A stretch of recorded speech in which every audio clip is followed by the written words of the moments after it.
Hoje estudaremos a lição de número 13, última lição deste trimestre. E o título é O Mundo de Deus no Mundo dos Homens. E de início eu quero que você compartilhe comigo qual das lições mais marcou a sua vida durante os 3 meses que passamos estudando essa revista. Foi a lição de número 8, a lição de número 7? Qual foi a lição que mais marcou a sua classe? Qual foi a lição mais polêmica? Compartilha comigo aqui nos comentários, seja na plataforma EBD ou no YouTube. Pois bem, é a última lição, temos alguns objetivos que precisam ser atingidos e a lição, em primeiro lugar, esclarecer a respeito do reino de Deus no mundo. Em segundo lugar, pontuar as bênçãos de uma vida no reino. E, por fim, assinalar os males de uma vida no mundo. Qual será a nossa metodologia? Ela será comentar ponto a ponto toda a lição. Por que eu estou dizendo isso? Porque há lições em que a gente cria aqui um subsídio, cria um roteiro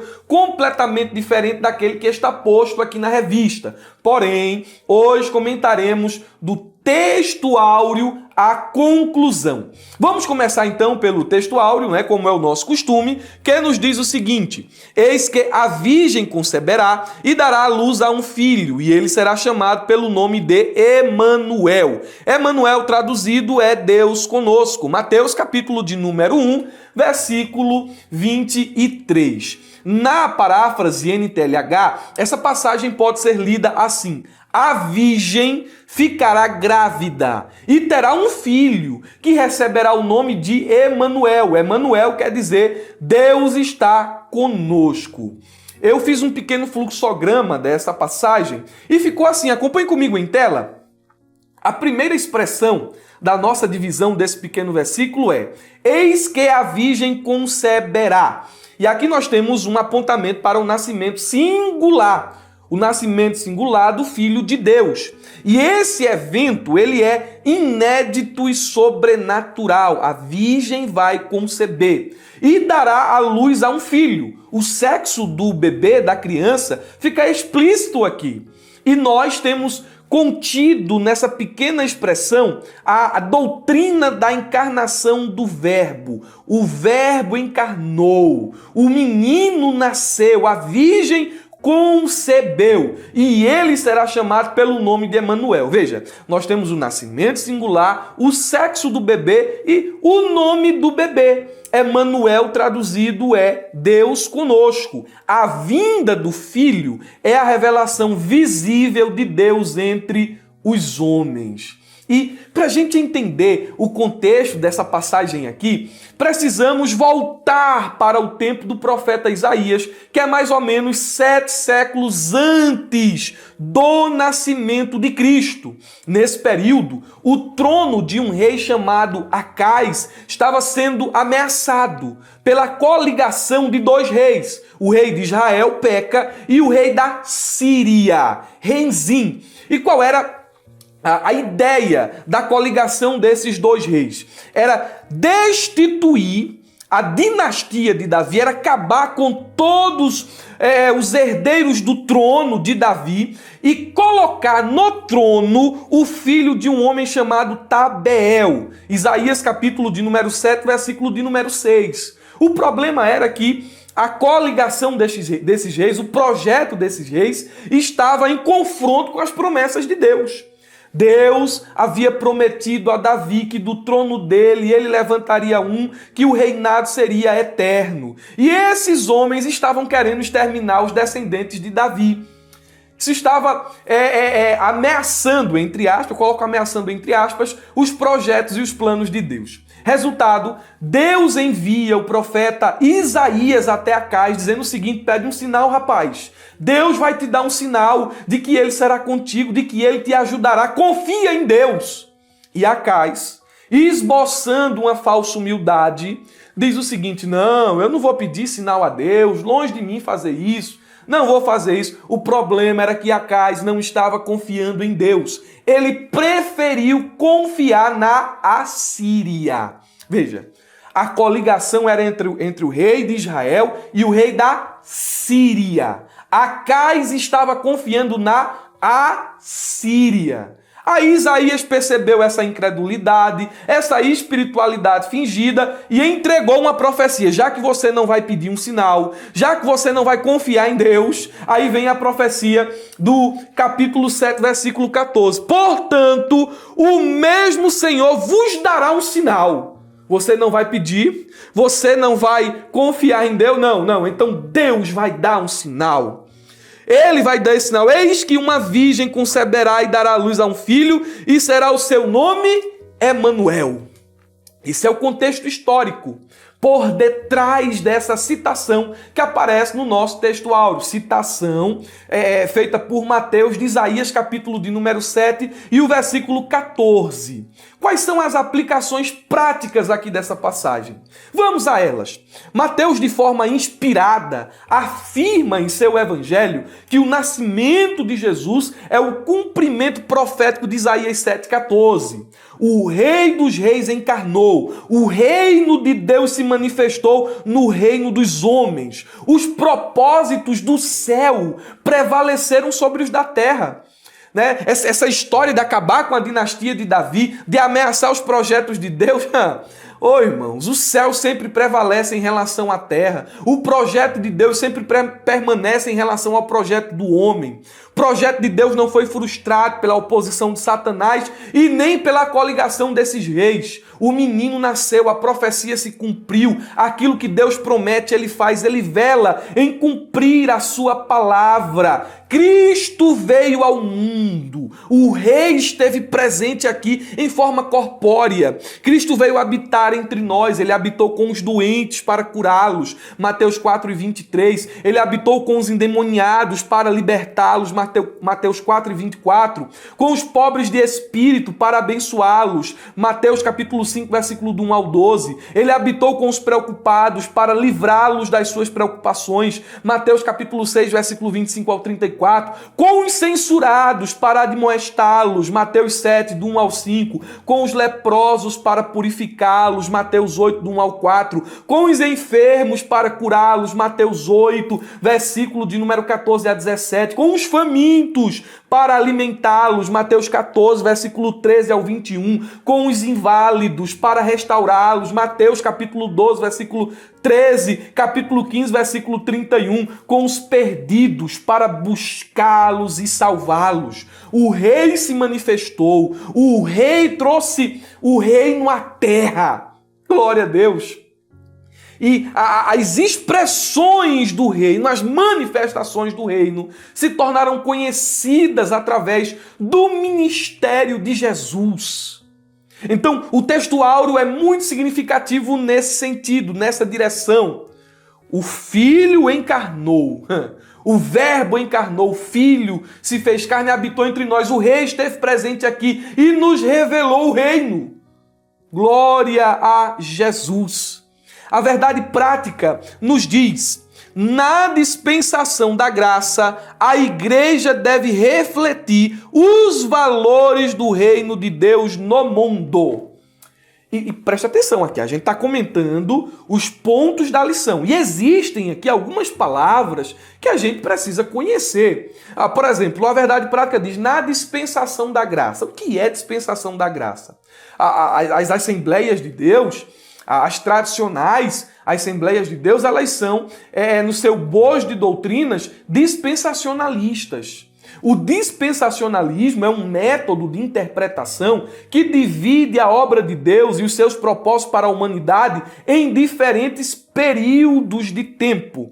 Geralmente, a gente entende que existem 7 dispensações. Alguns dizem que são 9. Outros dizem que são 3 até 37 dispensações. Porém, a interpretação tradicional das Assembleias de Deus são 7 dispensações. Se você estudar homens como Antônio Gilberto, entre outras expressões do pentecostalismo, eles vão trabalhar dentro dessa linha de 7 dispensações. E essas dispensações são: dispensação da inocência, dispensação da consciência, dispensação do governo humano, dispensação da promessa ou dispensação da era patriarcal, a dispensação da lei, a dispensação da graça, que é a era da igreja, o ministério do Espírito Santo. Aí vem a última dispensação, a dispensação do milênio. Eu deixei aqui dentro do subsídio uma imagem ilustrativa que vai te mostrar muito bem essa linha temporal das dispensações. Cada dispensação começa com a promessa, com a orientação divina, com a responsabilidade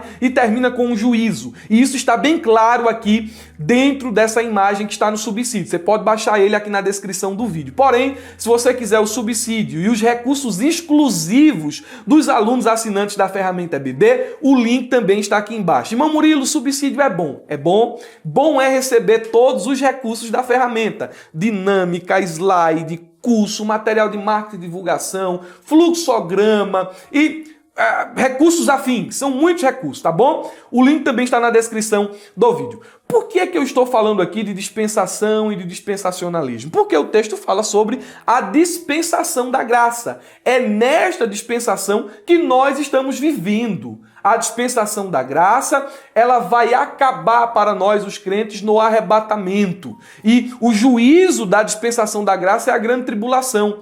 Depois da dispensação da graça, se seguirá a dispensação do milênio. Nós cremos assim. E dentro dessa dispensação da graça, a igreja ela tem uma responsabilidade. Qual é a responsabilidade da igreja? É refletir os valores do reino de Deus neste mundo. Nós estamos neste mundo dominado por Satanás, mas somos súditos do reino dos céus. Glória a Deus. Vivemos neste mundo, mas somos de outro reino. Os valores do reino de Deus são os princípios e as virtudes que Deus revelou em sua palavra e em seu Filho, tais como justiça, amor, paz, santidade, humildade, perdão e etc.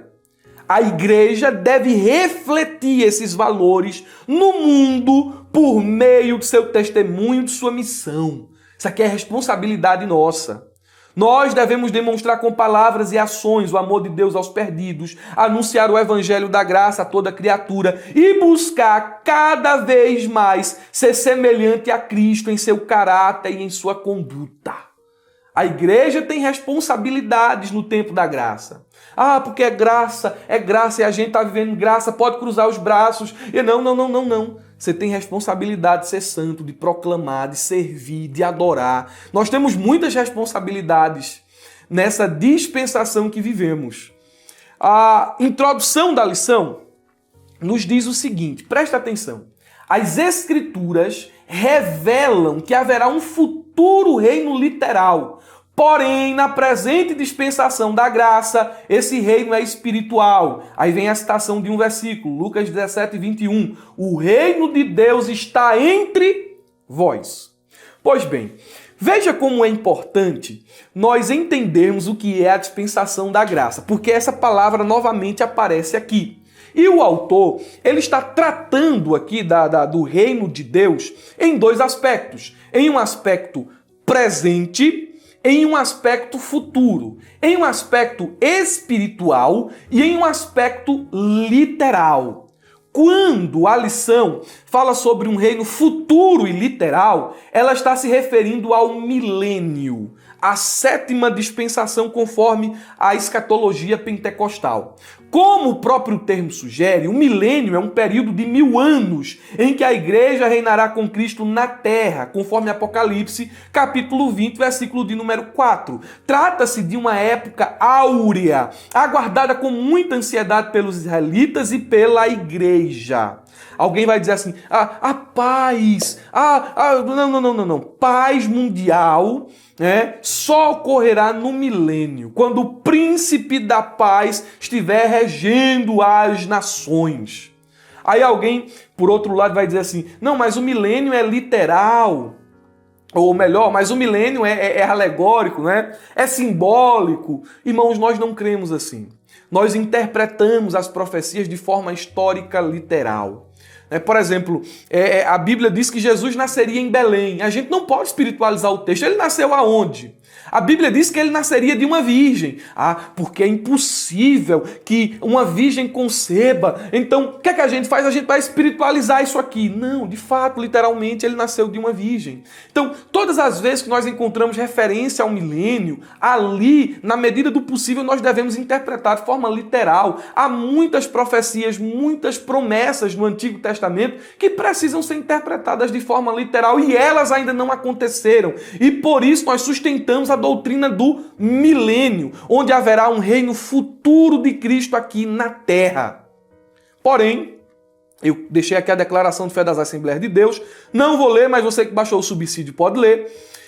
No entanto, quando a lição destaca que na atual dispensação, você já entendeu o que é dispensação, é a forma como Deus trata com a humanidade em um determinado período de tempo. Ele tratou com a humanidade de um jeito, de uma maneira na dispensação da inocência, se fez na dispensação da consciência e aí por diante. Agora, na atual dispensação, o reino ele não é literal. O reino é espiritual. E nós precisamos entender essa afirmação. Como é que o reino está entre nós? Onde é que Cristo está reinando? Cadê o trono dele? Cadê o rei? Cadê o reino agora? Cadê o rei? O reino agora é espiritual. O reino de Deus tem esse aspecto presente, tem um aspecto presente e futuro. É aquilo que os teólogos chamam de já e ainda não. O reino já chegou. Está entre nós, conforme Lucas, capítulo de número, deixa-me ver aqui, 17 e 21. O reino já está aqui, mas ainda não em sua plenitude. Entendeu? Em linhas gerais, vamos definir o que é o reino já, o reino agora. Em linhas gerais, a maioria dos estudiosos bíblicos concorda que o reino de Deus significa o reinado ou o domínio dinâmico de Deus. Olhe as expressões desse reino. Em primeiro lugar, o reino envolve as intenções de Deus. Em segundo lugar, a autoridade e o poder de governo. Em terceiro lugar, não se refere a um território local específico, não é uma coisa geográfica, não é algo estático. Em quarto lugar, esse reino ele é dinâmico, sempre vindo, se espalhando e crescendo. Em quinto lugar, o reino não aponta para um lugar de Deus, mas para as atividades de governo de Deus. Em sexto lugar, não é um reino no céu, mas do céu, um reino que prospera aqui e agora, embora não tenha chegado em sua plenitude. É o já e ainda não. Em sétimo lugar, o reino aparece onde quer que os homens e mulheres se submetam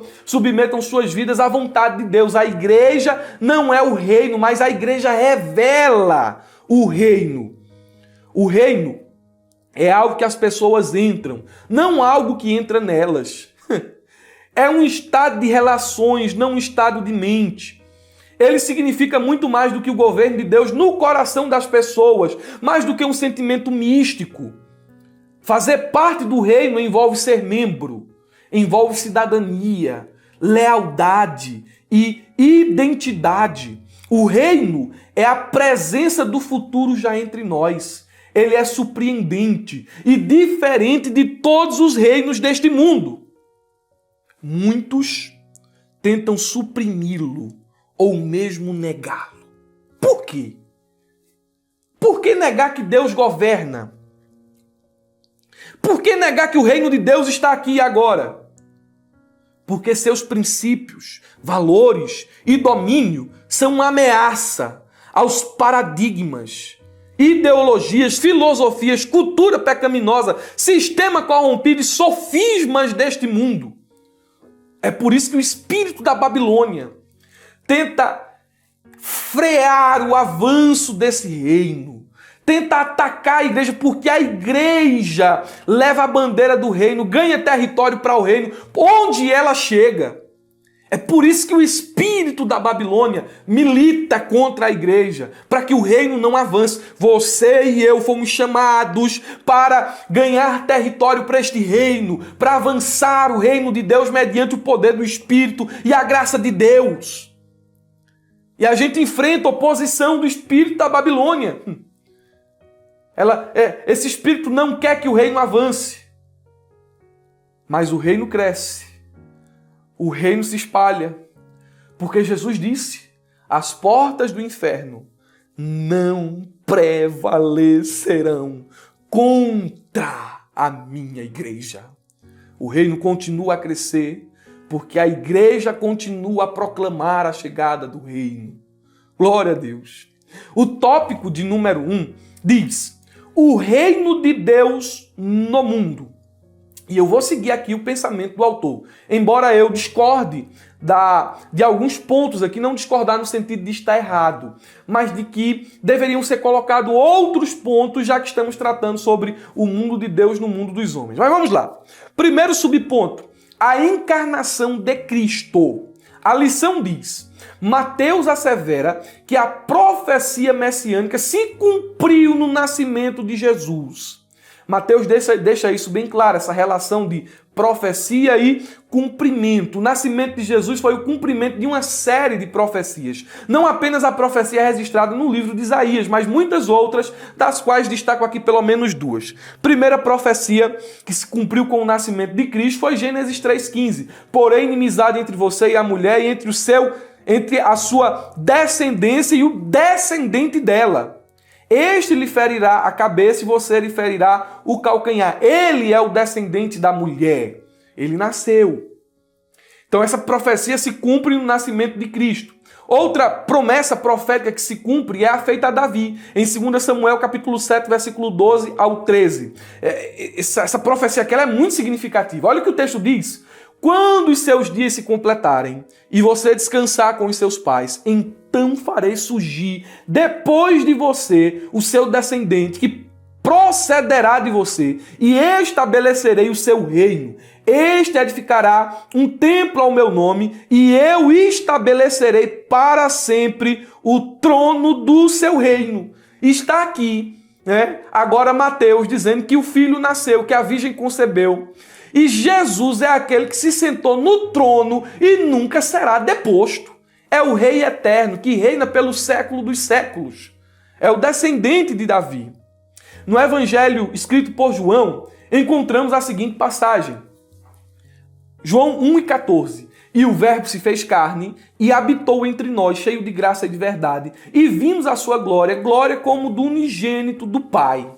O William Hendrickson, resumindo aqui o nosso comentário sobre esse subponto, ele diz corretamente que a expressão se fez aqui tem um sentido muito especial. Não é um se fez ou se tornou no sentido de ter cessado de ser o que era antes. O verbo se fez carne, mas permaneceu sendo o verbo de Deus. O que é que acontece na encarnação? O reino, o reino chega através de seu rei. A encarnação marca a chegada do rei em carne no mundo dos homens. O rei chegou. E é por isso que o reino dos céus está próximo. Porque o rei chegou, o rei está aqui. Nós podemos vê-lo, nós podemos ouvi-lo. Ele está presente. Glória a Deus. A encarnação marca a chegada do rei. O segundo subponto, a mensagem do reino. A lição diz o seguinte: após a tentação no deserto, nosso Senhor deu início ao seu ministério. Desde então, Jesus começou a pregar e a dizer: arrependei-vos, porque é chegado o reino de Deus. Então, o reino chegou porque o rei estava presente. E o rei tinha uma mensagem. O versículo diz: começou Jesus a pregar. E eu quero pegar essa expressão aqui, não é? Jesus pregou, Jesus pregava. Ele pregava com autoridade. Mateus 7, 28 e 29 diz: quando Jesus acabou de proferir estas palavras, o sermão do monte, as multidões estavam maravilhadas com a sua doutrina, porque ele as ensinava como quem tem autoridade e não como os escribas. Ele pregava com autoridade. Ele pregava com coragem e ousadia, porque ele não temia a oposição dos líderes religiosos, nem a perseguição dos poderosos. Ele denunciava a hipocrisia, a injustiça, a violência e a idolatria que dominavam o seu tempo. Ele falava a verdade. Glória a Deus. Ele pregava com amor e compaixão. Ele se importava com as necessidades físicas, emocionais e espirituais das pessoas. Ele curava os enfermos, libertava os oprimidos, perdoava os pecadores e consolava os aflitos. Jesus começou a pregar. O rei tinha uma mensagem e essa mensagem alcançava todos os homens nas mais diversas situações. E nós podemos aqui em alguns pontos, resumir as características da mensagem proclamada por Jesus. E elas são, em primeiro lugar, uma mensagem escatológica. Ele dizia que o reino tinha chegado. O reino chegou no aspecto presente espiritual, mas a mensagem é escatológica porque o reino viria de forma literal na sua consumação. A mensagem era escatológica. A mensagem era salvífica. Jesus muitas vezes foi acusado de se sentar com os pecadores, mas toda vez que ele se sentava com o pecador, não era para compartilhar pecado do pecador, era para dizer, meu filho, tem um caminho mais excelente para ti, não peca mais, deixa essa vida, dá aleluia. A mensagem pregada por Jesus era salvífica, tinha esse aspecto salvífico. E também tinha um aspecto transformador. A mensagem que ele pregava mudava a vida das pessoas. Não era uma doutrina morta, era uma doutrina viva que se desdobrava em experiência prática, empírica. Glória a Deus! Mensagem de transformação, que o diga Zaqueu, que o diga Mateus, que o diga Pedrão, né? Que o diga Maria Madalena, uma mensagem, que o diga o endemoniado de Gadara. Era uma mensagem que promovia transformação. O rei estava presente. O rei tinha uma mensagem, e essa mensagem, não só tinha esses aspectos, mas revelava também os valores do reino. É o nosso terceiro subponto, os valores do reino. A lição diz, no Sermão do Monte, Cristo revela a ética e a moral do reino. Preste atenção. Essa lição aqui ela foi extremamente contracultural, porque ela revela os valores do reino de Deus. Ela mostra que o rei não aceita pecado. Ela mostra que o rei dos reis, em seu reino, não aceita, escute, não aceita que o homem esteja entregue aos cuidados de Satanás, às ações, à opressão de Satanás. Não. Os valores do reino moldam comportamento, conduta, intenção. Preste atenção. Os valores revelados pela mensagem pregada pelo Rei Jesus são contraculturais, atemporais, salutares e transcendentais. Eles revelam a diferença entre o céu e o mundo dominado pelos homens, mostrando que o reino de Deus é de cabeça para baixo. É um reino invertido. Como assim, irmão Murilo, um reino invertido? No Sermão do Monte, Jesus mostrou de forma eloquente que o reino de Deus é um reino de ponta cabeça. Feliz é aquele que nada ostenta diante de Deus e ainda chora pelos seus pecados. Você pega aqui, eu vou lhe mostrar aqui como o reino é ponta cabeça. Preste atenção. Mateus capítulo de número 5. Olha como isso é interessante. Mateus 5. Vamos lá. Bem-aventurados pobres. Peraí. Feliz não é para ser o rico? Não. Bem-aventurados pobres. Por quê? Porque dele é o reino dos céus. Bem-aventurados que choram. Não são os que riem, não. São os que choram. Não são os que caem em gargalhada, não. São os que choram. Por quê? Porque serão consolados. Veja que tem uma bem-aventurança e uma promessa. Bem-aventurados os mansos. Os mansos não é aquele que prevalece pela força, não. Não é o mais forte, não. Bem-aventurado é os mansos. Por quê? Porque darão a terra. Bem-aventurados os corruptos. Bem-aventurados os espertos, porque o mundo é dos mais espertos. Não. Bem-aventurados que têm fome e sede de justiça, porque serão fartos. Bem-aventurados, versículo aqui de número 8. Bem-aventurados os limpos de coração. Mas peraí, bem-aventurado não é aquele que fica com um e com outro, não é aquele que se entrega à imoralidade. Não. Bem-aventurados são os limpos de coração, porque eles verão a Deus. O reino é invertido. É de ponta cabeça. Dentro do Sermão do Monte, Jesus vai falar sobre amar os inimigos.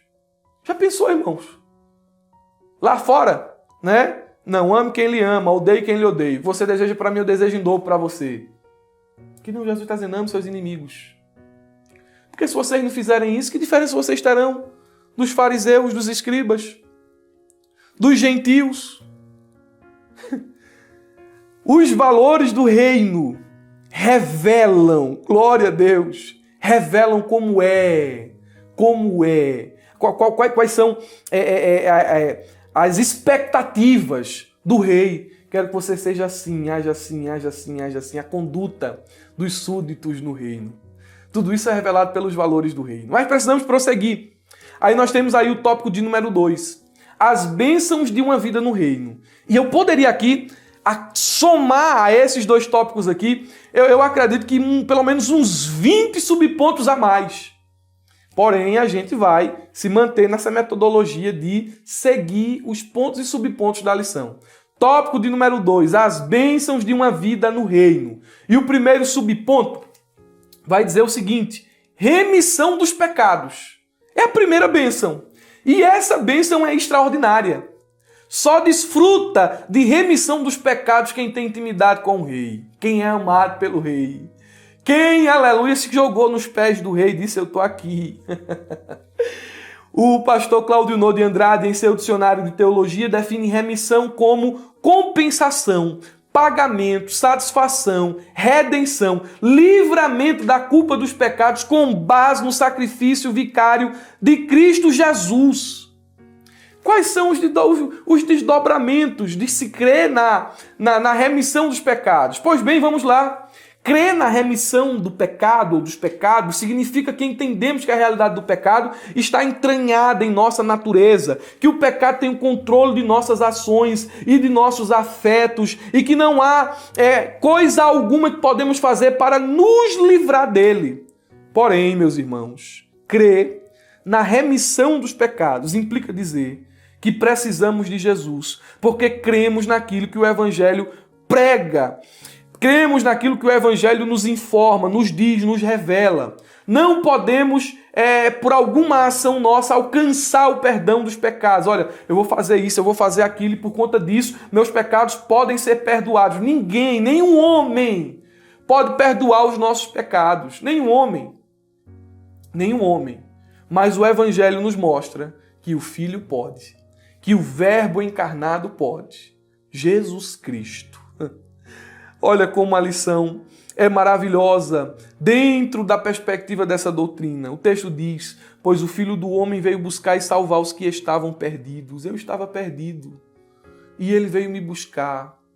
Isso aqui é redenção, é remissão dos pecados. A Bíblia diz em 1 João 1,7: e o sangue de Jesus, seu Filho, nos purifica de todo pecado. A Bíblia diz em Romanos 8, 1 ao 2, portanto agora já não há nenhuma condenação para os que estão em Cristo Jesus, porque por meio de Cristo Jesus a lei do Espírito de vida me libertou da lei do pecado e da morte.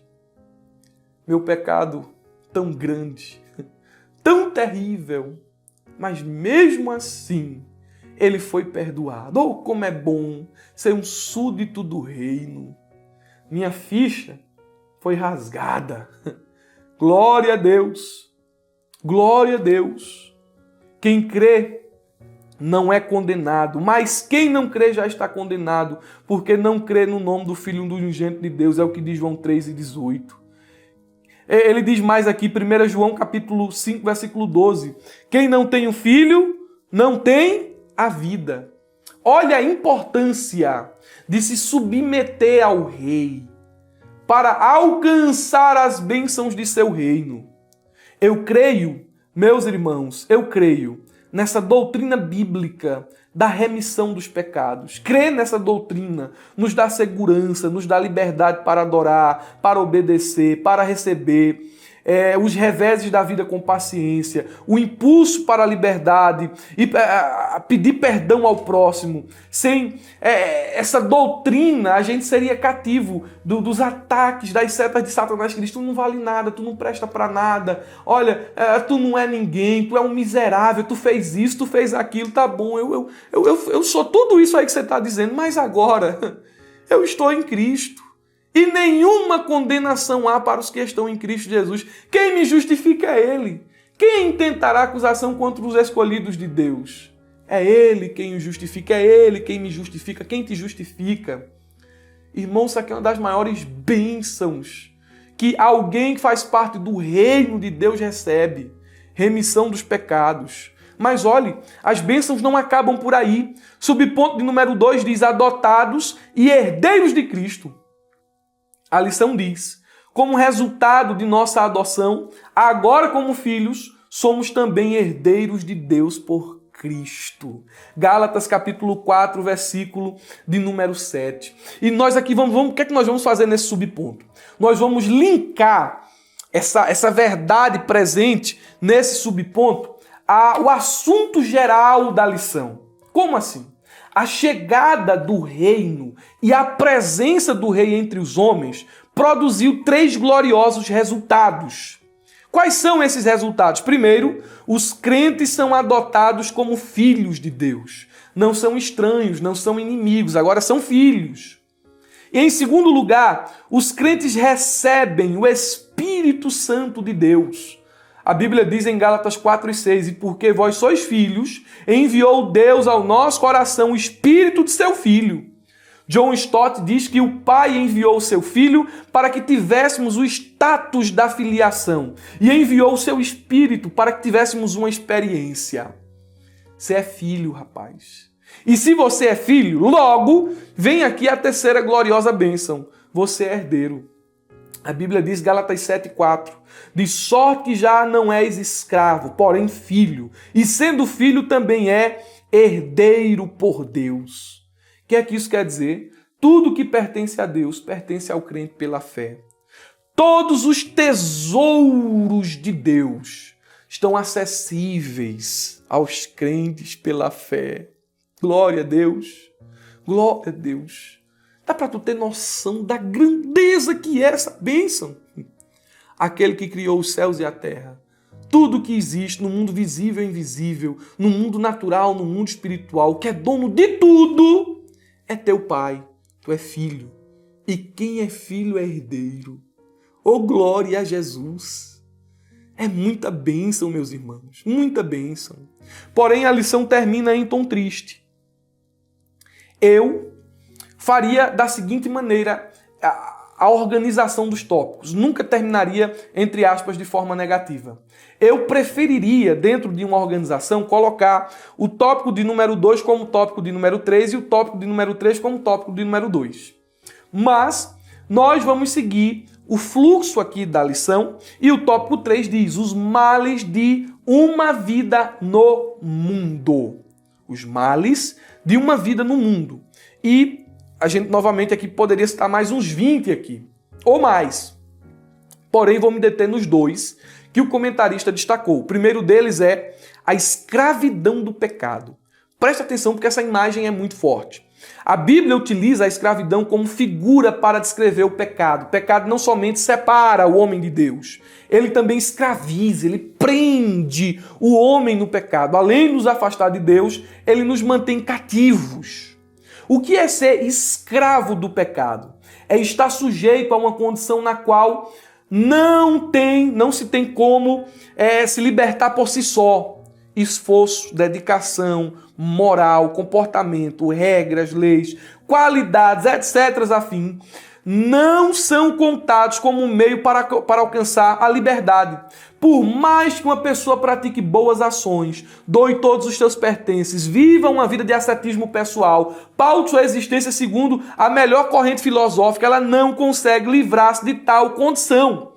A condição suplanta os atributos morais e intelectuais do indivíduo, pois abarca o ser e não suas ações. Um escravo, no sentido genérico aqui da palavra, ele podia ser bom ou mal, porém estes qualitativos não alteravam sua condição, continuava sendo escravo. O escravo é muito bom, é muito prestativo, o escravo é generoso, é bondoso, mas continuava sendo escravo. E na condição de escravo, o homem sofre privações espirituais, humilhações, opressões de Satanás, vazio existencial, ausência de esperança e por aí vai. É a condição do escravo, preso, não consegue sair, não consegue se libertar, sem que haja uma interferência do céu. É por isso que a glória nunca é do homem, o mérito nunca é do homem. Eu sou arminiano, mas qual é o mérito do homem no processo da salvação? Só pelo fato dele aceitar que é um miserável pecador, abraçar e reconhecer a graça de Deus que foi dada a ele. Qual o mérito disso? Não tem mérito. É a graça de Deus. O homem é escravo. Se o rei não estender a mão, ele vai permanecer naquela condição miserável até a morte. Se o rei não se compadecer, não tiver misericórdia, o homem permanece lá. O segundo subponto diz: filhos da ira e condenação eterna. Preste atenção. O homem não convertido, por natureza, é filho da ira. E pelas obras é filho da desobediência. A pessoa incrédula, não salva, já está condenada. A parte de Cristo, o homem está morto por causa do pecado, escravizado pelo mundo, pela carne, pelo diabo. Além de condenado sob a ira de Deus, além de estar condenado, digo, sob a ira de Deus. A ira de Deus é a sua reação pessoal frente a qualquer pecado, qualquer rebelião contra ele. É a sua santa repulsa a tudo aquilo que conspira contra a sua santidade. A ira de Deus não é apenas para esta vida, mas para a era vindoura. Essa ira não pode ser comparada com fogo de palha, que cresce rapidamente e também rapidamente se extingue. Ao contrário, é uma indignação permanente. É a atitude de Deus para com os homens em condição caída em Adão, vistos em sua recusa de aceitar o evangelho da graça e da salvação em Cristo. É com respeito a eles que está escrito, João 3,36. O que se mantém rebelde contra o Filho não verá a vida, mas sobre ele permanece a ira de Deus. Quem morre fisicamente, na condição de morto espiritual, tem essa morte espiritual selada eternamente. Ele vai viver agora eternamente separado de Deus. Meus irmãos, a condição de uma vida no mundo é terrível. Só quem foi alcançado pela graça, só quem foi liberto pelo poder de Jesus, só quem faz parte do reino de Deus sabe o que sofria, o que passava lá no reino das trevas. Jesus foi tão bondoso, nos livrou do reino das trevas e nos trouxe para o reino do Filho de seu amor. Valorize isso. Viva como súdito do rei.